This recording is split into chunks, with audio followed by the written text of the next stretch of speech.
The night was eerily still as I wandered through the crumbling graveyard, the pale moon casting elongated shadows across the tombstones. Halloween was always my favorite holiday, and I couldn't resist the allure of this ancient burial ground, ripe with legends of restless spirits. As I strolled through the labyrinth of headstones, the wind carried whispers that sent a shiver down my spine. I had always been drawn to the macabre, but tonight, I would experience something far more chilling than I had ever imagined. The clock on my phone read midnight when I reached a particularly weathered mausoleum. Its stone door was slightly ajar, and curiosity got the better of me. I cautiously pushed it open and stepped into the dimly lit interior. A gust of stale air rushed past me, and the door creaked shut behind, plunging me into darkness. My heart raced, but I was determined to explore this crypt. My flashlight revealed dusty shelves lined with rows of coffins. It was an unsettling sight, and I couldn't shake the feeling that I was being watched. As I continued deeper into the crypt, I noticed a peculiar and worn tome sitting atop a small stone pedestal. The book's pages were filled with cryptic symbols and Latin phrases, and the illustrations depicted gruesome rituals that sent shivers down my spine. It was a grimoire, a book of dark magic. Against my better judgment, I began to decipher the text, each word sending tendrils of dread through me. The room grew colder, and the air thickened with an unnatural presence. Whispers danced around me, barely audible, but I could make out phrases like, "He comes," and "The price must be paid." I couldn't tell if the sounds were real or a product of my imagination. As I reached the final pages of the grimoire, a deafening rumble echoed through the crypt. The stone walls trembled, and the air grew frigid. The whispering voices grew louder and more insistent, chanting an incantation that I couldn't understand. Panic welled up inside me, as I realized I had unwittingly summoned something beyond my control.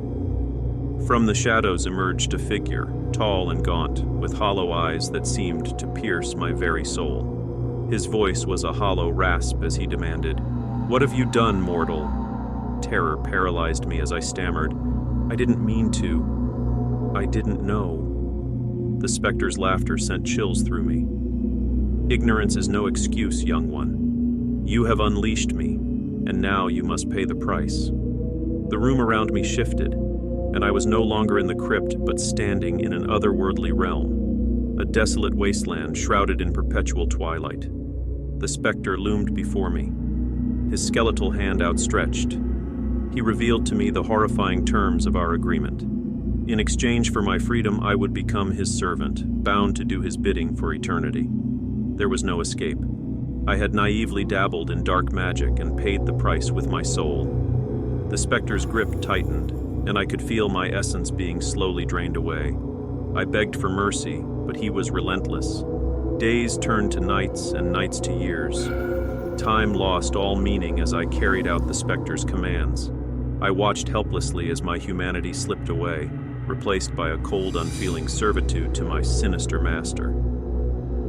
On the night of Halloween, the boundaries between our worlds weakened and the specter grew stronger. As I wandered through the graveyard, I was no longer the curious adventurer, but a wretched pawn in a malevolent game. I was compelled to lure others into the crypt, to offer their souls in exchange for my own torment. Each year, a new victim arrived, each one just as unwitting as I had been. I watched with a mixture of horror and pity as they too fell under the specter's control, their eyes hollow, their voices echoing his chilling laughter. As the decades passed, I became a silent witness to countless Halloween nights, watching innocent souls fall into the same trap I had set for myself. And so, the cycle continued, a never-ending nightmare from which there was no escape. Halloween, once a night of revelry and joy, had become a night of eternal despair and darkness. My soul was lost, and I was forever bound to this cursed ground, condemned to relive my fateful mistake for all eternity.